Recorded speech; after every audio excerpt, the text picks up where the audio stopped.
ओम शांति। 21 अक्टूबर की बाबा की मुरली। मीठे बच्चे, सच्चे बाप के साथ सच्चे बनो, सच्चाई का चार्ट रखो, ज्ञान का अहंकार छोड़, याद में रहने का पूरा पूरा पुरुषार्थ करो। प्रश्न: महावीर बच्चों की मुख्य निशानी क्या होंगी? उत्तर: महावीर बच्चे वह जिनकी बुद्धि में निरंतर बाप की याद हो। महावीर माना शक्तिमान। महावीर वह जिन्हें निरंतर खुशी हो, जो आत्म अभिमानी हो, जरा भी देह का अहंकार न हो। ऐसे महावीर बच्चों की बुद्धि में रहता कि हम आत्मा हैं, बाबा हमें पढ़ा रहे हैं। मुख्य निशानियाँ: 1. निरंतर बाप की याद, 2. शक्तिवान, 3. निरंतर खुशी, 4. आत्माभिमानी, 5. जरा भी देह का अहंकार नहीं, 6. सदा बुद्धि में रहता हम आत्मा हैं, बाबा हमें पढ़ा रहे हैं। ओम शांति। रूहानी बाप रूहानी बच्चों से पूछते हैं, अपने को रूह या आत्मा समझ बैठे हो? क्योंकि बाप जानते हैं यह कुछ डिफ़िकल्ट है, इसमें ही मेहनत है। जो आत्म अभिमानी होकर बैठे हैं उनको ही महावीर कहा जाता है। अपने को आत्मा समझ बाप को याद करना, उनको महावीर कहा जाता है। हमेशा अपने से पूछते रहो कि हम आत्म अभिमानी हैं। याद से ही महावीर बनते हैं, गोया सुप्रीम बनते हैं। और जो भी धर्म वाले आते हैं वह इतने सुप्रीम नहीं बनते हैं, वह तो आते भी देर से हैं। तुम नंबरवार सुप्रीम बनते हो। सुप्रीम अर्थात शक्तिमान व महावीर। तो अंदर में यह खुशी होती है कि हम आत्मा हैं। हम सब आत्माओं का बाप हमको पढ़ाते हैं। यह भी बाप जानते हैं। कोई अपना चार्ट 25% दिखाते हैं, कोई 100% दिखाते हैं। कोई कहते हैं 24 घंटे में आधा घंटा याद ठहरती है, तो कितना परसेंट हुआ? अपनी बड़ी संभाल रखनी है। धीरे धीरे महावीर बनना है, फट से नहीं बन सकते हैं। मेहनत है। मेहनत बिगर फल थोड़े ही मिल सकता है। बाबा देखते हैं, कोई चार्ट बनाकर भेज देते हैं, कोई से तो चार्ट लिखना पहुंचता ही नहीं है। ज्ञान का अहंकार है। याद में बैठने की मेहनत पहुंचती नहीं। बाप समझाते हैं, मूल बात है ही याद की। अपने ऊपर नज़र रखनी है कि हमारा चार्ट कैसा रहता है, वह नोट करना है। कई कहते हैं चार्ट रखने की या लिखने की फुर्सत नहीं। मूल बात तो बाप कहते हैं, अपने को आत्मा समझ अलफ को याद करो। यहाँ जितना समय बैठते हो तो बीच बीच में अपने दिल से पूछो कि हम कितना समय याद में बैठे। यहाँ जब बैठते हो तो तुमको याद में ही रहना है, और चक्र फिराओ तो भी हर्जा नहीं। हमको बाबा के पास जरूर जाना है, पवित्र सतोप्रधान होकर जाना है। इस बात को अच्छी रीति समझना है। कई तो फट से भूल जाते हैं। सतोप्रधान होकर जाना है, भूलना नहीं है। कई तो भूल जाते हैं। सच्चा सच्चा चार्ट अपना बताते नहीं हैं। ऐसे बहुत महारथी हैं, सच तो कभी नहीं बताएंगे। आधा कल्प झूठ दुनिया चली है, तो झूठ जैसे अंदर जम गया है। इसमें भी जो साधारण है वह तो जट चार्ट लिखेंगे। बाप कहते हैं, तुम पापों को भस्म कर पावन होंगे याद की यात्रा से। सिर्फ ज्ञान से तो पावन नहीं होंगे, बाकी फ़ायदा क्या? पुकारते भी हो पावन बनने के लिए, उसके लिए चाहिए याद। हर एक को सच्चाई से अपना चार्ट बताना चाहिए। यहाँ तुम पौना घंटा बैठे हो तो देखना है, पौने घंटे में हम कितना समय अपने को आत्मा समझ बाप की याद में थे। कईयों को तो सच बताने में लज्जा आती है, बाप को सच नहीं बताते हैं। वह समाचार देंगे, यह सर्विस की, इतनों को समझाया, यह किया, परंतु याद की यात्रा का चार्ट नहीं लिखते। बाप कहते हैं याद की यात्रा में न रहने कारण ही तुम्हारा कोई को तीर नहीं लगता है। ज्ञान तलवार में जौहर नहीं भरता है। ज्ञान तो सुनाते हैं, बाकी योग का तीर लग जाए वह बड़ा मुश्किल है। बाबा तो कहते हैं पौने घंटे में 5 मिनट भी याद की यात्रा में नहीं बैठते होंगे।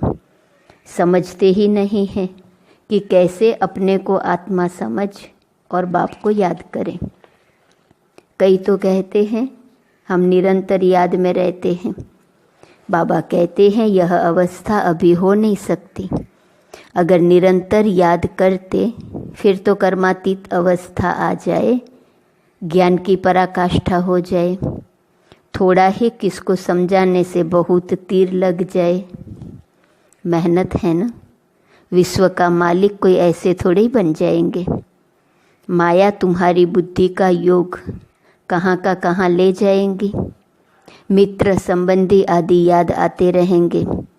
किसको विलायत जाना होगा तो सब मित्र संबंधी स्टीमर एरोप्लेन आदि ही याद आते रहेंगे।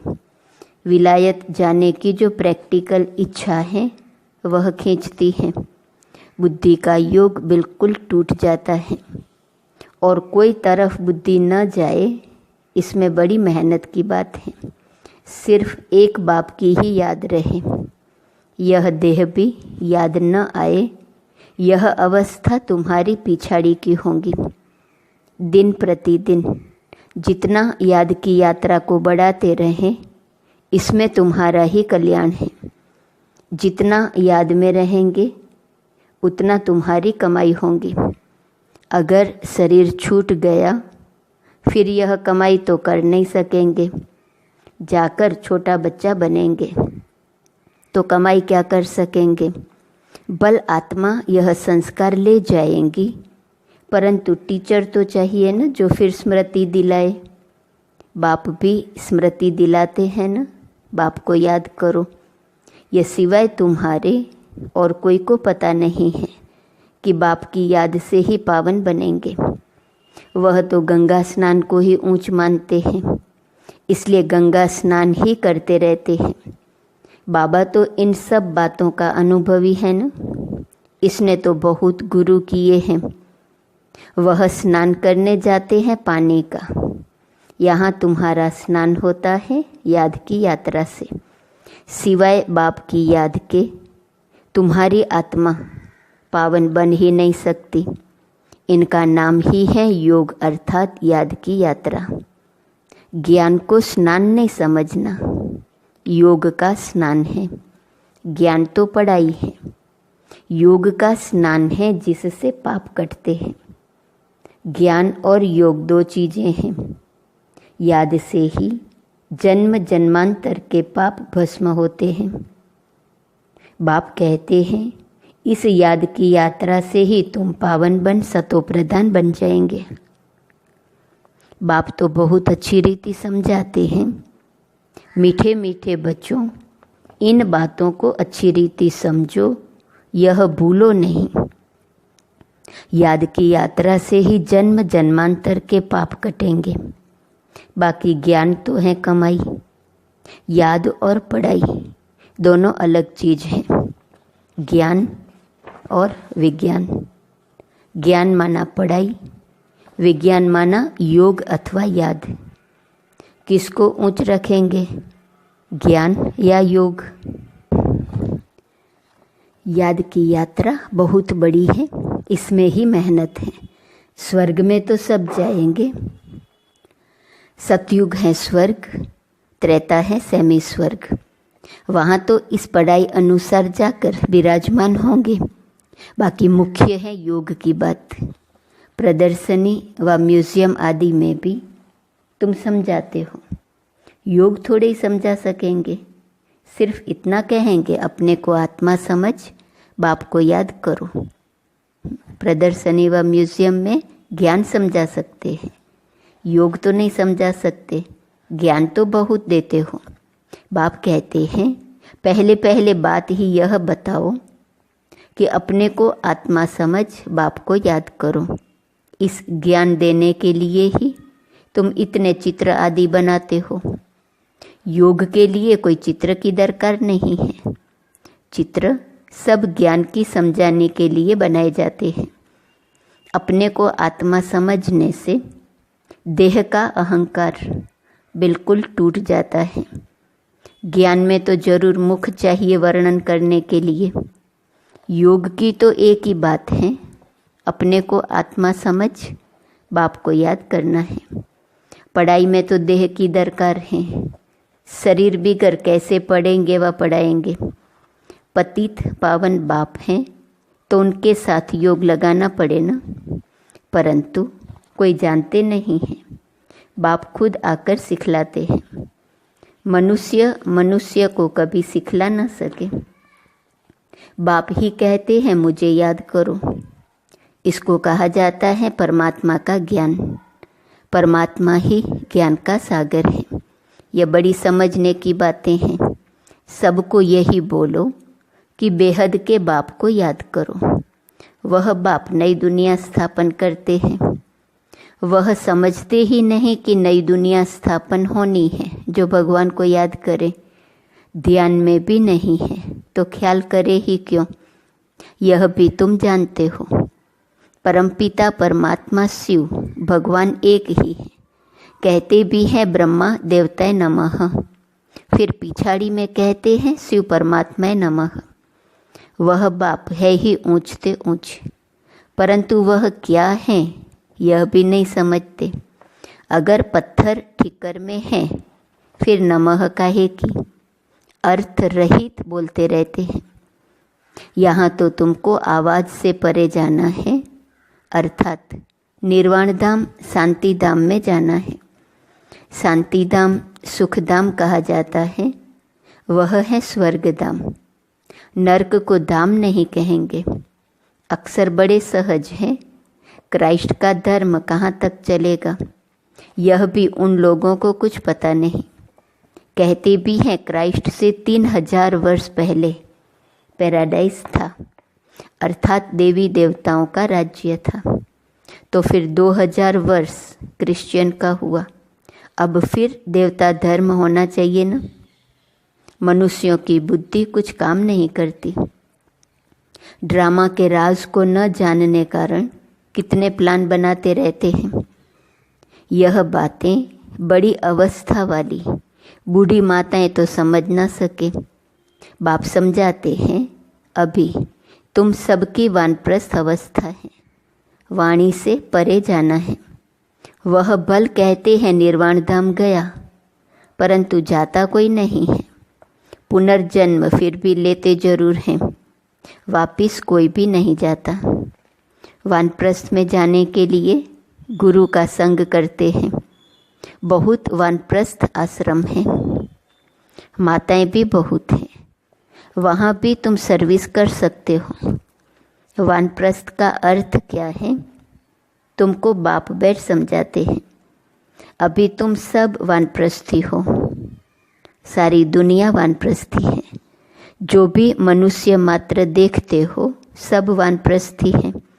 सर्व का सद्गति दाता एक ही सतगुरु है, सबको जाना ही है।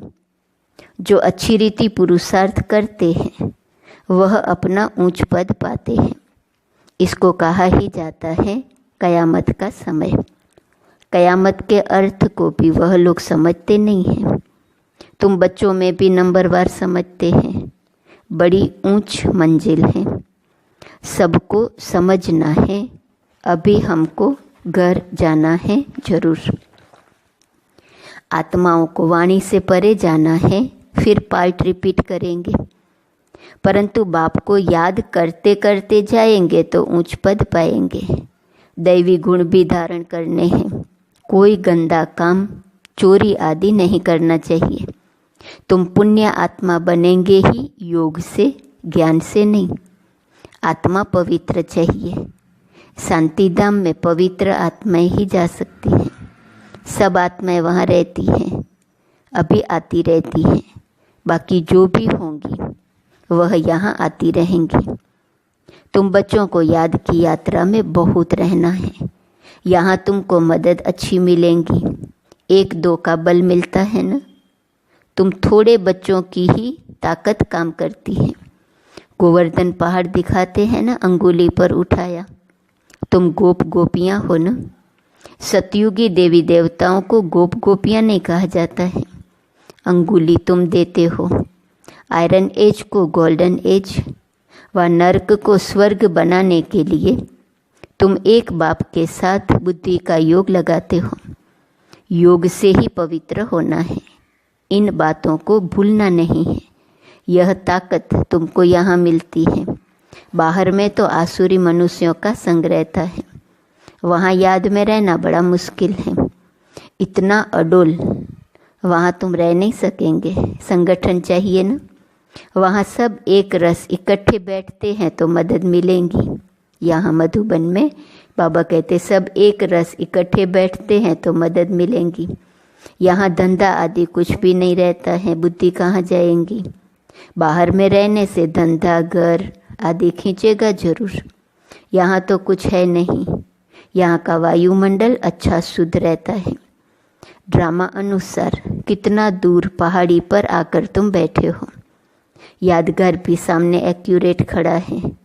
ऊपर में स्वर्ग दिखाया है, नहीं तो कहाँ बनावे। तो बाबा कहते हैं यहाँ आकर बैठते हो तो अपनी जांच रखो। हम बाप की याद में बैठते हैं। स्वदर्शन चक्र भी फिरता रहे। अच्छा, मीठे मीठे सिकिलते बच्चों प्रति माता पिता बाप दादा का याद प्यार और गुड मॉर्निंग। रूहानी बाप की रूहानी बच्चों को नमस्ते। रूहानी बच्चों की रूहानी बाप को नमस्ते नमस्ते नमस्ते। धारणा के लिए मुख्य सार। पहली पॉइंट, अपने याद के चार्ट पर पूरी नज़र रखनी है। देखना है हम बाप को कितना समय याद करते हैं। याद के समय बुद्धि कहाँ कहाँ भटकती है। दूसरी पॉइंट, इस कयामत के समय में वाणी से परे जाने का पुरुषार्थ करना है। बाप की याद के साथ दैवी गुण भी जरूर धारण करने हैं। कोई गंदा काम चोरी आदि नहीं करना है। वरदान, व्यर्थ व डिस्टर्ब करने वाले बोल से मुक्त। डबल लाइट, अव्यक्त फरिश्ता भव। अव्यक्त फरिश्ता बनना है तो व्यर्थ बोल जो किसी को भी अच्छे नहीं लगते हैं उन्हें सदा के लिए समाप्त करो। बात होती है 2 शब्दों की, लेकिन उसे लंबा करके बोलते रहना यह भी व्यर्थ है। जो 4 शब्दों में काम हो सकता है वो 12-15 शब्दों में नहीं बोलो। कम बोलो, धीरे बोलो, मीठा बोलो। यह स्लोगन गले में डालकर रखो। व्यर्थ व डिस्टर्ब करने वाले बोल से मुक्त बनो तो अव्यक्त फरिश्ता बनने में बहुत मदद मिलेगी। स्लोगन, जो स्वयं को परमात्मा प्यार के पीछे कुर्बान करते हैं, सफलता उनके गले की माला बन जाती है। आज का स्वमान है, मैं दैवी संस्कारधारी आत्मा हूँ। अव्यक्त इशारे की पॉइंट 21 अक्टूबर। जैसे वह बहुत पहले के साउंड को कैच करते हैं, वैसे आप अपने 5000 वर्ष पहले के दैवी संस्कार कैच करो। सदैव यह स्मृति में रखो कि मैं यही था और फिर बन रहा हूँ। जितना जितना आदि और अनादि पवित्र संस्कारों को कैच कर सकेंगे उतना उसका स्वरूप बन सकेंगे। ओम शांति।